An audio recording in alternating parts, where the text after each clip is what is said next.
Bonsoir, bonsoir, bonjour, c'est RDCONGO BASANGO Télévision. Comme toujours, avant de commencer notre émission, nous disons merci à Dieu. Nous disons merci à nos chers abonnés et téléspectateurs qui nous suivent partout dans le monde et en RDC. Bande Konanga, soyez les bienvenus. À la une chez téléspectateurs et Yindi Bandeko, Kagame Kroué, au Parlement britannique sur Bandeko. Makambo oezo le kanamboka na yi. Boyebi ke azolu kabakor na ba britannique sur ba Refugies. Et maintenant makambo oe bimi Bandeko, il y a un certain homme d'affaires oyo, il y a zayi ko kangisa akene ko funda yi. Et maintenant, asana prison. Atika ki na prison. Abimaki. Et puis a ke exil. Tango a ke exil. A comme un exil. Ba situation Kamoboule tout ça. Jusqu'à ce que a eko témoigner. Pour bangle bazoli nga batina comme pour mutango akima azapena mutayebani. Et maintenant, bangle sikoyo babenga ki aya ko témoigner Bandeko. Wa le pona Kagame. Bino mo bolanda. Na mulai penda à peu près 17 minutes. Bon, to continue mission na biso. Order, order. We are now commencing our formal session of the Joint Committee on Human Rights. We are taking evidence in relation to our inquiry into the human rights of asylum seekers in the United Kingdom, and we are taking evidence this afternoon in relation to the fact that some asylum seekers in the United Kingdom may end up being sent to Rwanda. And so this afternoon we will be hearing from Paul Rusesabagina, who is a Rwandan government critic, and also from Lewis Mudge, the Central Africa Director at Human Rights Watch. We're very much looking forward to hearing from you both, and I'd like to thank you for joining us and hand over to my colleague Helena Kennedy, who's going to ask the first question. I think, Mr. Rusesabagina, you might be speaking, but we can't hear you. You can hear me? We can hear you now. Great. Oh, perfect. Thank you. Thank you. Can we just check that we can hear you, Mr. Mudge? Could Mr. Rusesabagina turn the sound up a bit? Could you turn the sound up a bit, please, Mr. Rusesabagina? Okay. Okay, Helena. Mr. Rusesabagina, I met you Yes. before. I met you at the award ceremony when your daughters were given an award, a human rights award, for the work that they had done in securing your release from incarceration in Rwanda. Mr. Rusesabagina, you're a businessman, well known to many because of your background in the film that was made about your work during the time of the terrible genocide in Rwanda. Is that right? That's right. I wanted to ask you if you would tell my colleagues here your story as a human rights activist and as an outspoken critic of the Rwandan government. Why were you, did you remain living in Rwanda, and if not, why not? Actually, I have a long story.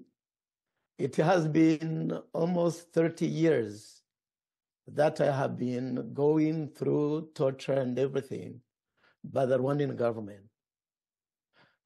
Because of what I did in 1994, when I happened to help 1,268 people to survive the Rwandan genocide in 1994, in a hotel where I was a general manager, and nobody just happened to get out alive. No one was beaten, no one was taken out, no one was killed. So that became a problem. Because I became popular, and all the journalists who were coming to Rwanda were always willing to talk to me before they talked to anyone else, including President Kagame himself. So at a given time, on September 5th, 1996, I was seated in my home, close to the Kigali Serena Hotel, which used to be the Diplomat Hotel. Today it is the Serena Hotel. I was a general manager there. And I saw a soldier who just came to my home. Now, he said that I had stolen computers from I do not know where, and I had to show him my house. He wanted just me to stand up so that he can shoot me standing up. In my name, I had 2 visitors.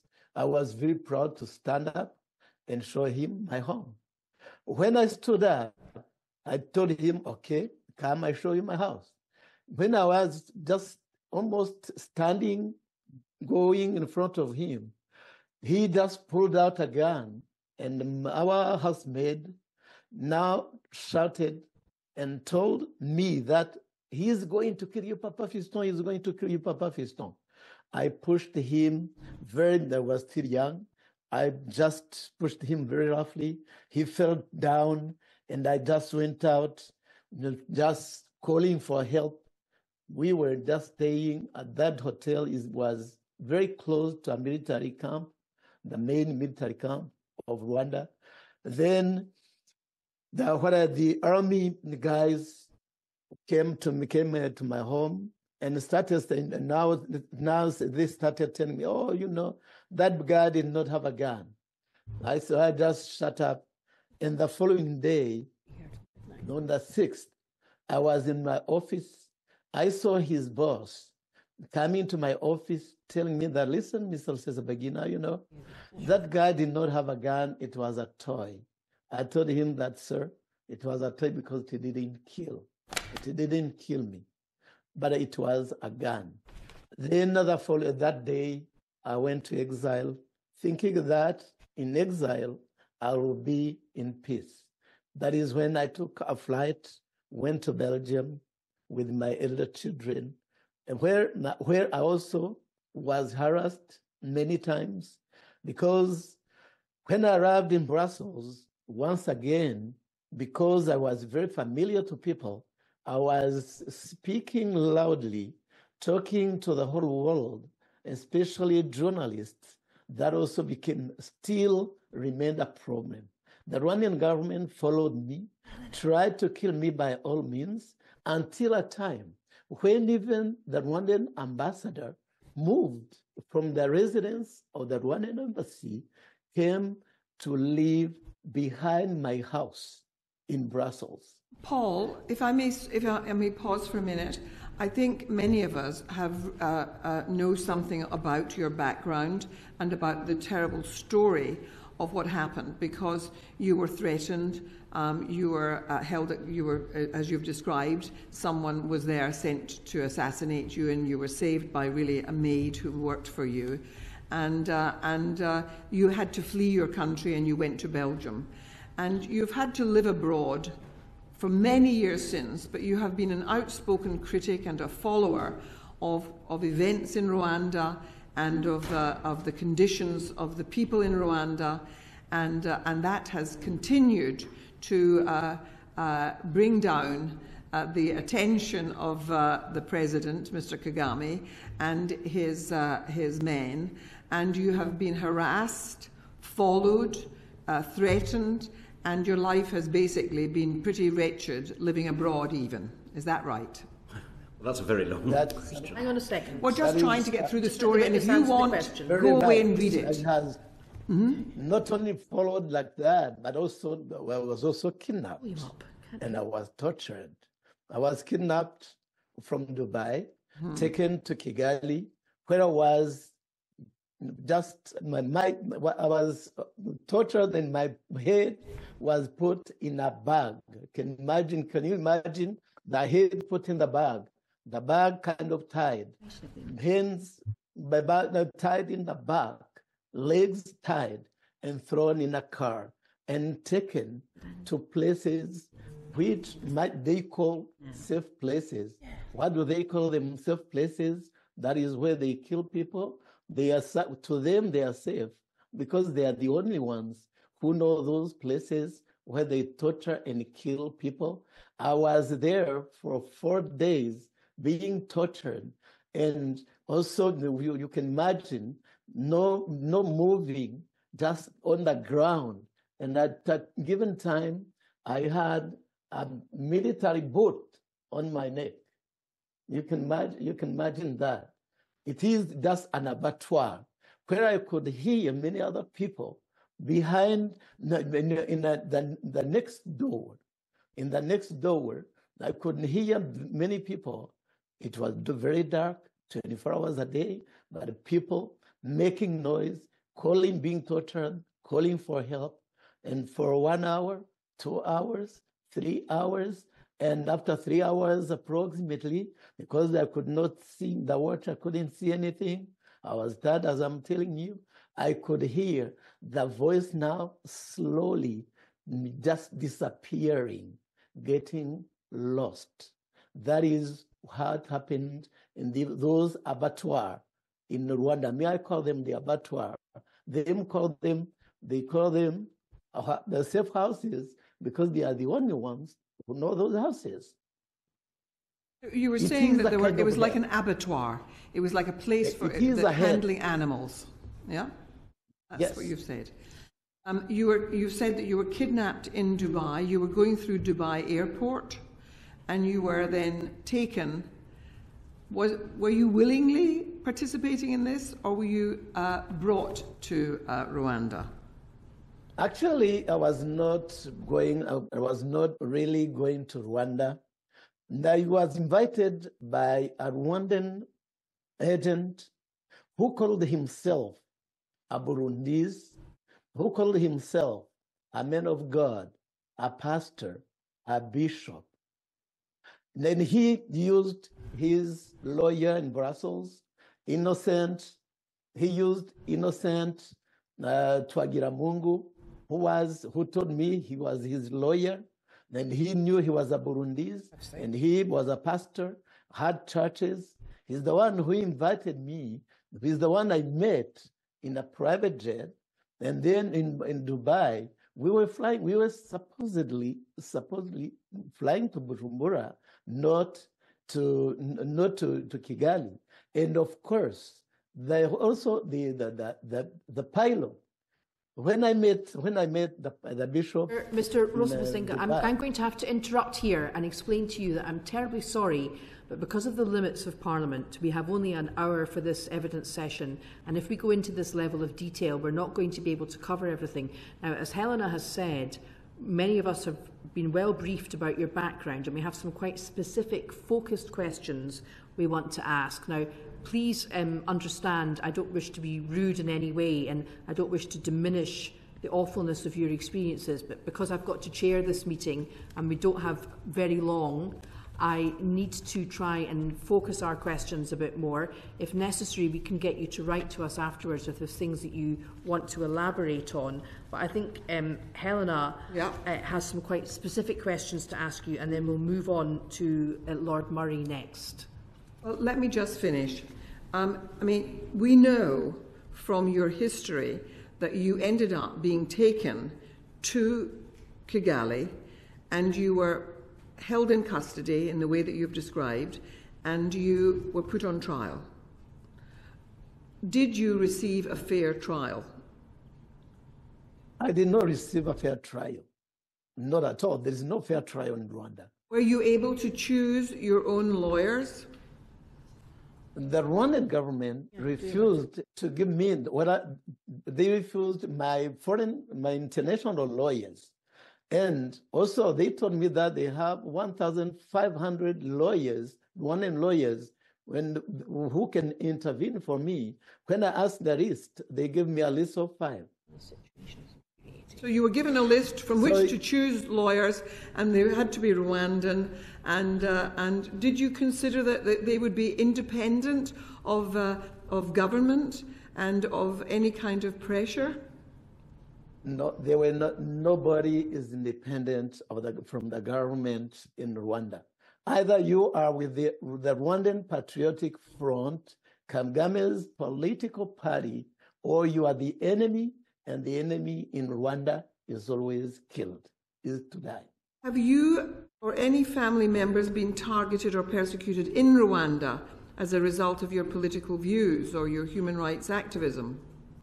Well, when I was in prison, my brother, my younger brother, was also was called to come to talk to the Rwandan Investigation Bureau almost every week. If you go online, you will see my sister being called to come and testify, tell them, being forced to tell them who I am.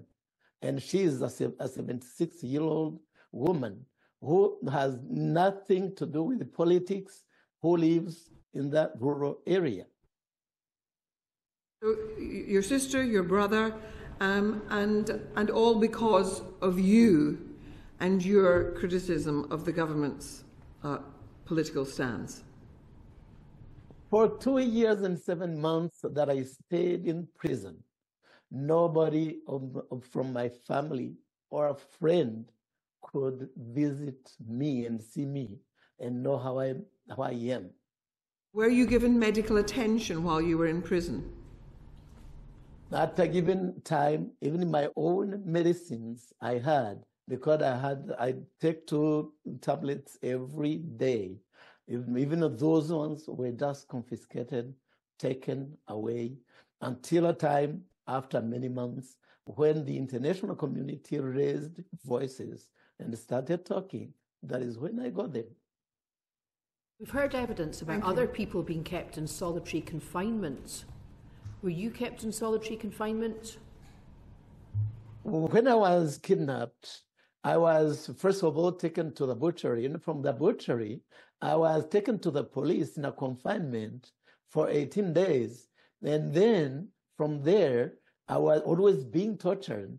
I was taken to the prison, living in a small room of about 2.5 meters and length, and maybe 2 meters large, without a window. I was not even able to put on the light myself. They were putting on the light from from outside.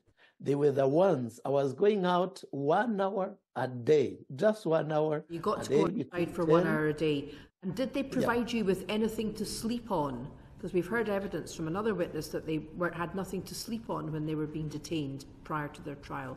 Did you have a mattress or anything? Yes, for me they gave me a kind of a small bed, tiny bed, and a blanket. And I think what you're describing there is the conditions you were kept in before your trial. After you were convicted and sent to prison, can you tell us what your conditions were like when you were in prison? After my conviction, I just had to pull out from the trial because it was just kind of short trial. And when I pulled out, nothing changed. For the first almost 10 months, between August 27th in the night and June 12th, 2021, I was in that confinement without a window, with the cameras watching me 24 hours a day on top. Can you tell us how you came to be freed from prison? Well, the whole world stood up. The whole world happened to know that what I was going through was a kind of show. It was not really a trial. That is when the EU Bar Association wrote and signed a kind of a recommendation. Shall I call it a recommendation to the whole world to tell that this was a show. The U.S. Bar Association did the same thing. The UN, the Human Rights Organization, did the same thing. Human Rights Watch and Amnesty International Many countries, the EU also did the same thing. The Congress in the United States, the Senate, everybody just wrote resolutions and they sent and they signed them until a time when even the State Department and the White House called my kidnapping a kind of hostage. So you were, of course, you were helped by the EU, the United Nations, and ultimately by President Biden. But of course, you were a very well-known figure because of the film that had been made about you. Do you think if you hadn't been a well-known figure, you would have got that help? What do you think would have happened to you if you hadn't been well-known internationally? Do you think you'd still be in prison? That is a very exciting question and very interesting. So far, I'm the only one who has been kidnapped, taken to Rwanda, and happened to get out alive so far. That prison is a hell. You say, I'm the only one who's been kidnapped, taken to Rwanda, and who has got out alive. That prison was hell. Yeah. Murray. Right. Simon, I know you want to come in and ask a couple of questions. Yes, certainly. Mr. Rusabagina, we've been provided with some background information.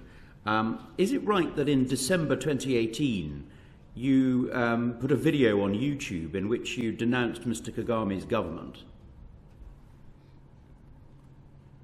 Well, I always denounced Mr. Kagame. I don't remember what I said in 2018. I always denounced the torture, whatever was done by the Rwandan government, and even today, I'm doing it. In that particular video, it's suggested that you, in that video, pledged your unreserved support to the FLN, which is the National Liberation Forces, which is the armed wing of the Movement for Democratic Change. Did you say that? Well, I think the world misunderstood what I said. The world misunderstood what I said because in Kinyarwanda, you ask your child to do whatever he or she can to bring kind of a bucket of water. By all means, that is always very much said. And that FLN you are talking about was no more a member of our organization. We had kicked FLN out. It was no more a member of the organization. In your experience of Rwanda today, given the legal guarantees in the Constitution, to what extent do you believe individuals can freely express dissent and protest? Individuals can never talk. There's no freedom of speech. There is no freedom at all. That is in Rwanda, that is zero.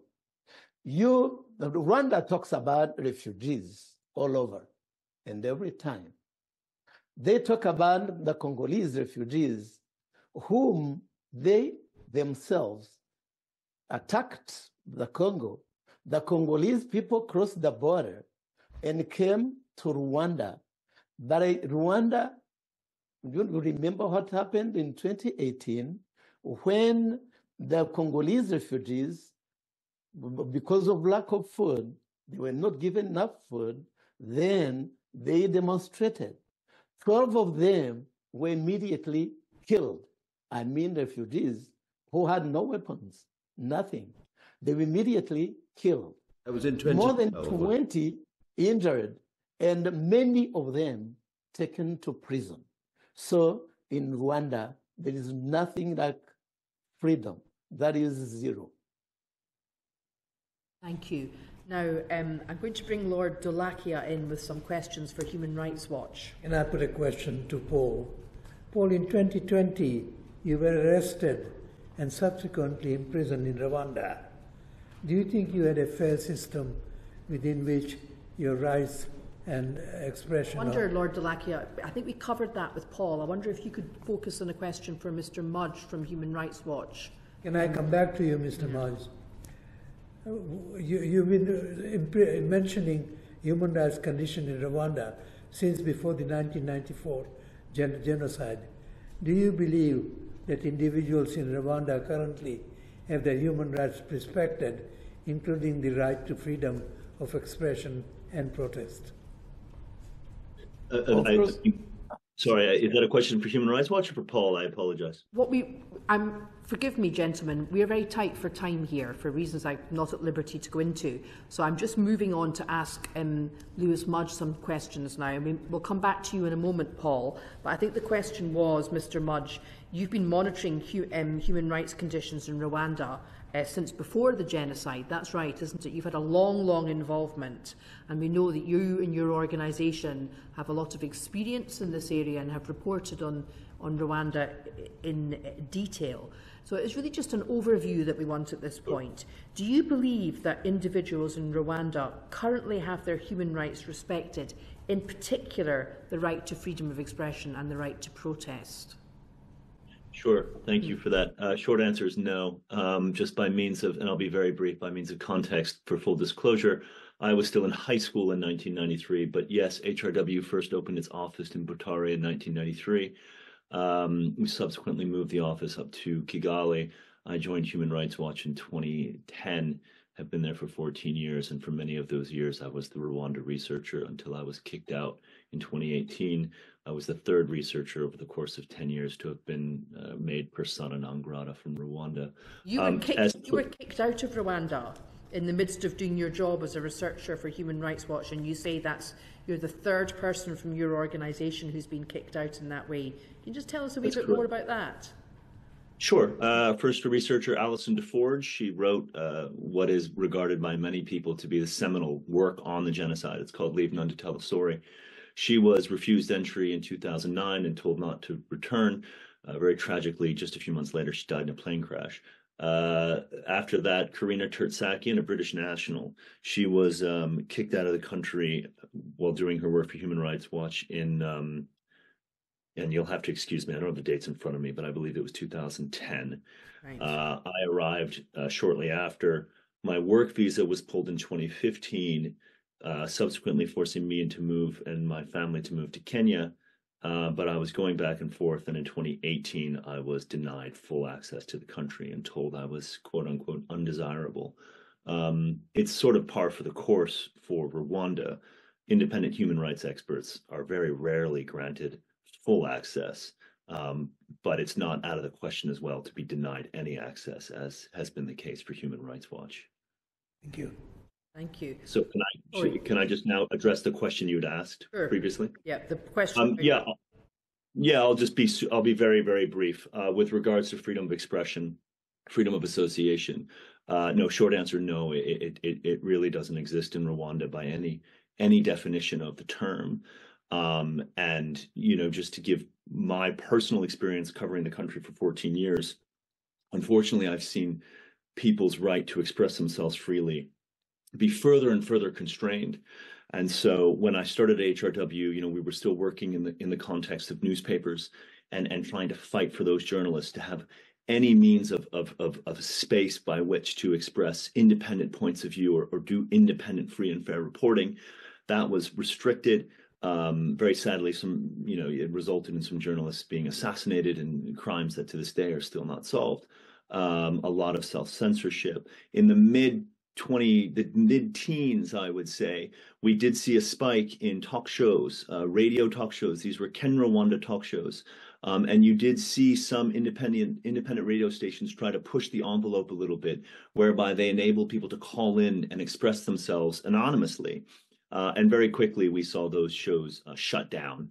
I think most lately what we've seen is this attack on bloggers, this attack on people who try to post things on YouTube. You are seeing these individuals now being rounded up and facing really serious prison sentences for trying to express themselves. So whenever there are forays by Rwandans to try to push that space, unfortunately, you see that space clamp down and get tighter and tighter. I won't go into too much detail. I know time is of the essence, but there are things that are completely forbidden to discuss in Rwanda, and this goes way beyond ethnicity. You are not allowed to criticize the government in Rwanda, and that does not mean President Kagame. That means government policies more broadly. Thank you. What about broader freedom of expression and freedom of association? What about trade unions? Do trade unions exist in Rwanda? Are they able to freely organise? There are trade unions, and yes, that's a valid point. And to some degree, trade unions, as it pertains to lobbying on behalf of their members with regards to contracts, I would say that there is some space there, yes. However, when Habyarimana started to face some stiff resistance in the early 90s, trade unions were one of the key groups with civil society that led the charge. And we don't see anything like that in modern day Rwanda with what we saw in the early 90s with regards to the power and organizing capacity of trade unions. So I won't say that the space for trade unions doesn't exist, but not in a meaningful way by which they could actually advocate for broader change. What about this genocide law we've heard about? We've heard about people being prosecuted for spreading rumours, and we've heard about people being prosecuted for views they've expressed about the genocide. And it seems to me as a lawyer that this law is very broadly drawn and interferes fundamentally with the right to freedom of expression. But that's just my impression as somebody coming to this with not your expertise. Can you tell us a bit about that law and how it impacts on freedom of expression? Yeah, I think the genocide ideology law is important. And it was used, it was applied more a few years ago, meaning 10 years ago. You did see more prosecutions under genocide ideology. Because genocide ideology is tricky in Rwanda, and because of the international backlash that you saw against the use of genocide ideology, and when I say the use of genocide ideology law and persecuting people, broadly what this entails, and I'm speaking generally, so you'll have to give me some rope here, but broadly what that entails is people who also raise the very real fact that the RPF, the Rwanda Patriotic Front, which subsequently became the government, committed some very serious crimes from July 1994 on, after they took control of Kigali, in killing at least tens of thousands of ethnic Hutu in Rwanda, and also in the subsequent invasion, first in South Kivu in 1996 in Congo, and the subsequent Rwandan invasions in the Congo and the crimes that were committed there. Those questions, if you raise those issues in Rwanda, you had a real, you did and do have a real legitimate risk of being persecuted under genocide ideology legislation. So there is a narrative on the genocide that is not necessarily false, but it very much does incorporate all the facts. And that, if you question that narrative, you very much risk being persecuted under that. But I think more to the point, and frankly, what's more worrying for us is what they've installed now in the criminal code with regards to criticism of Rwanda. So right now in the criminal code, if you criticize the government, you can be prosecuted for creating a hostile opinion of Rwanda, a hostile international opinion of Rwanda. And that is really, really worrying, because that's broader. That goes way beyond the genocide ideology aspect. And that is, if you criticize Rwanda, and we are seeing journalists being locked up and giving criminal penalties, so 10, 12-year penalties. If you are locked up for that, that is what you've done, is you've just criticized the government. You've criticized government policy. Paul Rusesabagina earlier alluded to the Kaziba killings of this dozen Congolese refugees in Rwanda on the South Kivu border. And I worked very closely with that case. I was living in Nairobi at the time, and I was communicating daily with these people. And there's one of those leaders of those Congolese refugees was imprisoned. He was given a 15-year sentence. And one of the key elements of proof was WhatsApp messages with me. And they said that these WhatsApp messages are you trying to create a hostile image of Rwanda. And that should be really, really worrying. I mean, an individual should be allowed to have a WhatsApp conversation with a human rights investigator and not fear that that conversation will be used in court against him to create a hostile image of the state. Well, that's very interesting. So say in a hypothetical case, somebody who'd sought asylum in the United Kingdom was sent to Rwanda, went through the procedures there, and got asylum in Rwanda, could they then, as a Rwandan citizen then, or be prosecuted for criticising the Rwandan government in the same way as you described what happened to this Congolese gentleman? Yeah, and your fault. I mean, this is obviously what I was trying to help walk you to that conclusion. Yeah. So yes, and I want to try to be as clear and as unequivocal to the members present. An asylum seeker or a refugee will not be able to criticize the circumstances in which he or she is held in Rwanda, because this issue is very important to Rwanda. It knows the government, it knows the world is watching. It knows it stands to gain a lot by making this work, and it is not going to allow criticism from the participants. And so those people do face, in our opinion, a very significant risk of being threatened with this type of legislation, or an example being made of them and this actually happening. And I think it's worth noting that there's been these points made by proponents of this plan that yes, 2018 was a very unfortunate event, but since then there hasn't been any further refugee uprisings. And that's very clear. They rounded up 60 of these people and threw them in jail. After killing a dozen of them, there wasn't one state security officer held accountable, wasn't even questioned in a serious fashion, to the best of our knowledge. And yet the people who rose up to try to get better food allotments for a Congolese camp, they certainly were punished. And yes, it's not surprising that since 2018, we haven't seen any real uprising since then, because the message was sent very, very clearly to the leaders of that Congolese camp. Right, so that brings me to my next question. What are your views on the UK-Rwanda partnership and the suite of measures that the UK government have proposed, such as the UK-Rwanda Treaty and the Safety of Rwanda Bill? And to what extent do you think these measures are going to be sufficient to ensure that people removed from the United Kingdom to Rwanda live in a regime that's compliant with the UK's human rights obligations? Yeah, I mean, by means of background, you can tell from my accent, I'm not British, I'm American, but I did study in Edinburgh. I studied law in Edinburgh, and I studied at SOAS, so I have some knowledge of the UK and its obligations. And obviously, we have our London office, and I've been briefed very closely, and I work very closely with our UK colleagues. Look, it's our opinion that the UK government has an obligation to comply with non-refoulement in both international and domestic law. The Supreme Court has been very clear, and it said there's a risk of refoulement, and that it is unlawful to send people back to Rwanda because of that risk. And so it is our opinion that this legislation and this treaty are not consistent. The legislation was not consistent with the law, and that the treaty is consistent with the law. And so to your question, you know, we have this treaty that says it's going to train them up and it's going to put in place these safeguards, and you know, there'll be these mechanisms in place. I would like to address that on 3 points.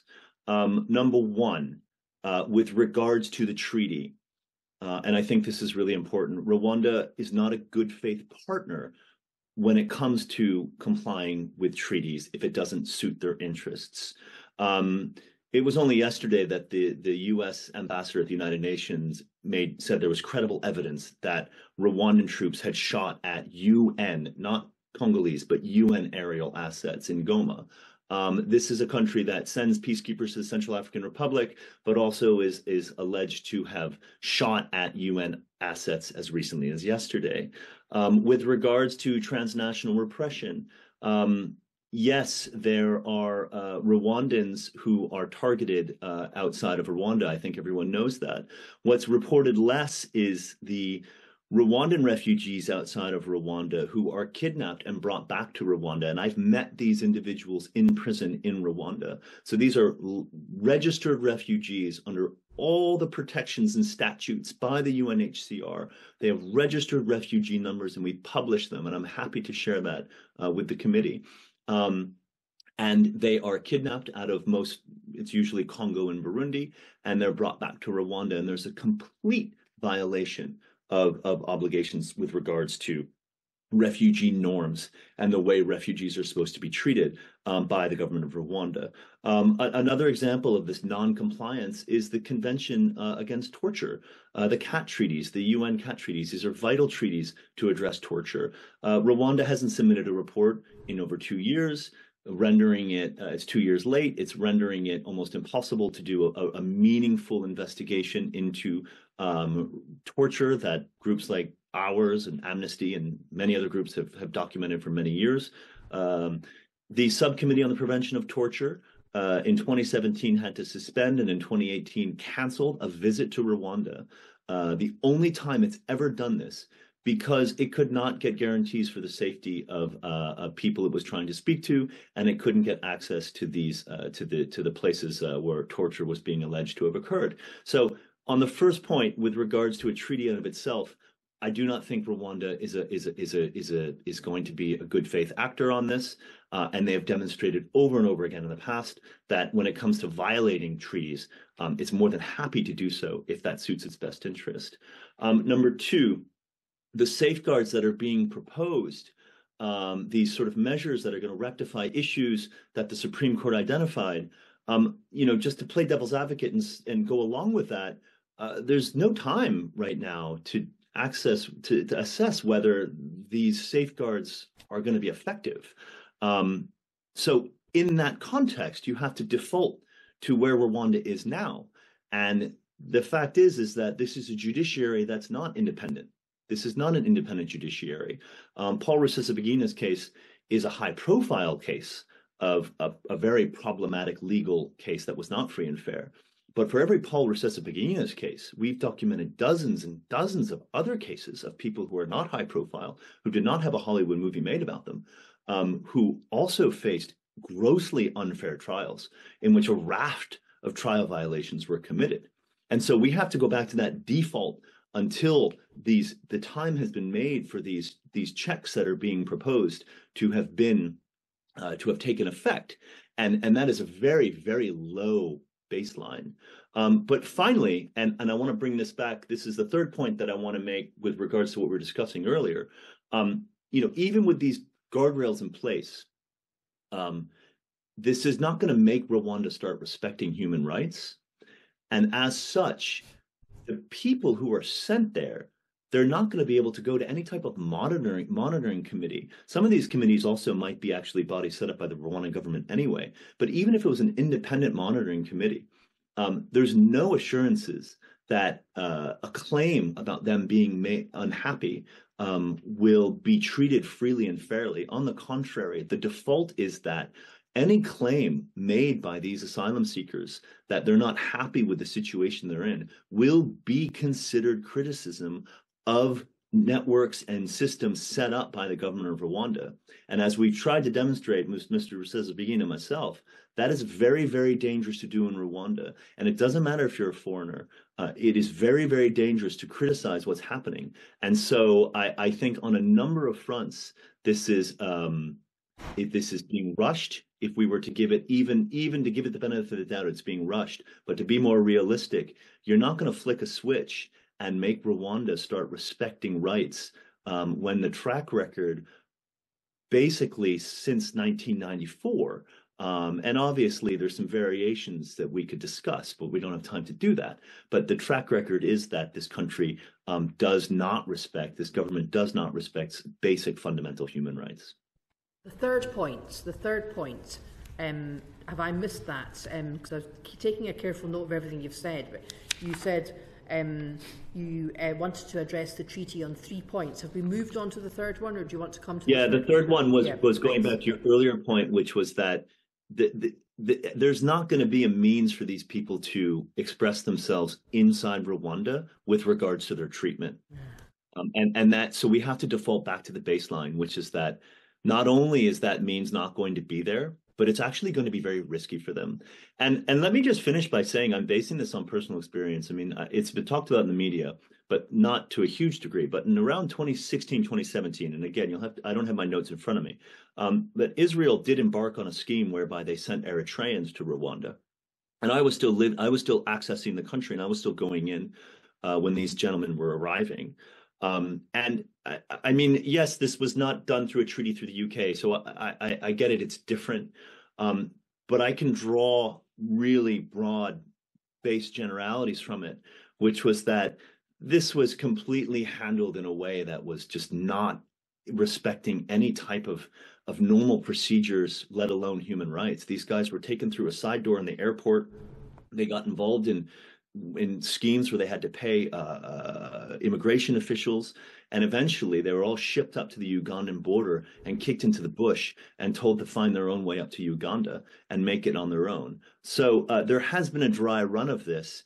The default was not to treat these Eritreans that were shipped over from Israel with empathy, with compassion.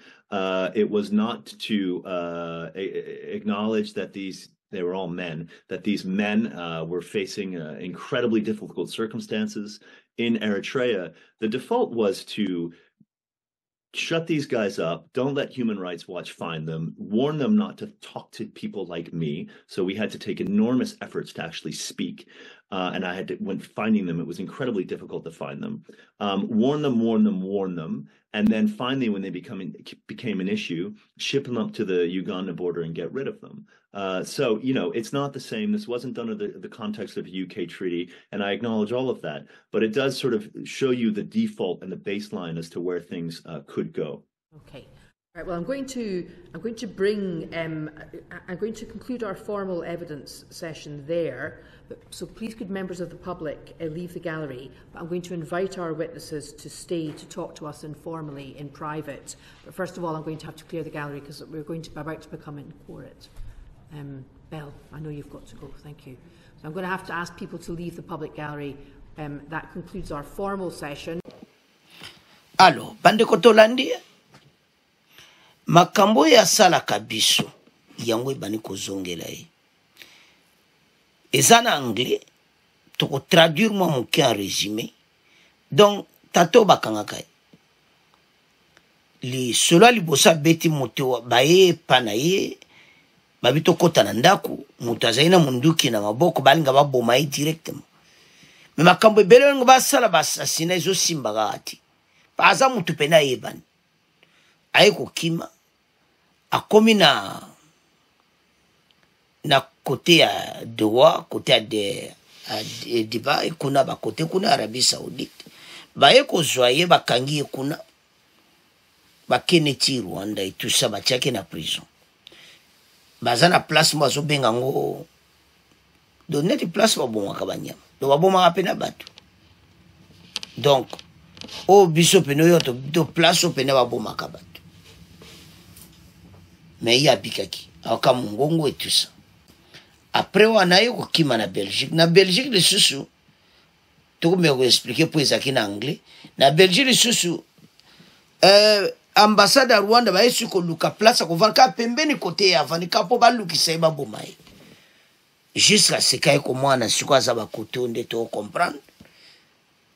Alors, yaya abendana nae akima pena Rwanda menazo esa wa Britannique botinda ba réfugiés kuna droit de l'homme ezati kuna zaka koboma na koboma sikuboyoka na mboka ne moka zo sasa bonge pana bisoyoka mawo alors bana mboka en tout cas to landi biso nyonso tokomotika ona bino Kagame assemble au revoir à la prochaine.